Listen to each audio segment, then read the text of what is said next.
बिस्मिल्लाहिर्रहमानिर्रहीम। फरमान मुस्तफ़ा सल्लल्लाहु अलैहि वसल्लम, जो मुझ पर एक बार दूसरे पर अल्लाह ताला उस पर 10 रहमतें भेजता है। सल्लु अला हबीब। मेहमान नवाजी करना भी आज़ीम सुन्नत मालकराशतारी रूहानी इलाज लिख के पेश खिदमत आए। रूहानी इलाज सुनेंगे जिनकी शादी में बंदिश होती है ना, मैंने वीडियो बनाई थी ना, एक 12 अलामात निशानी होती हैं।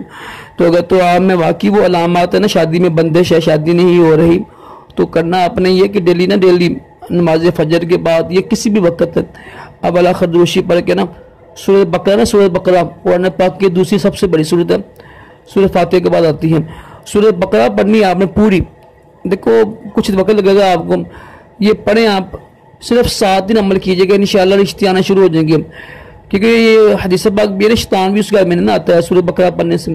तो ये अमल कीजिएगा, इंशाअल्लाह रिश्ते की बंदिश के लिए बहुत ही मुजरब है। 7 दिन कीजिएगा। सल्लु अला हबीब।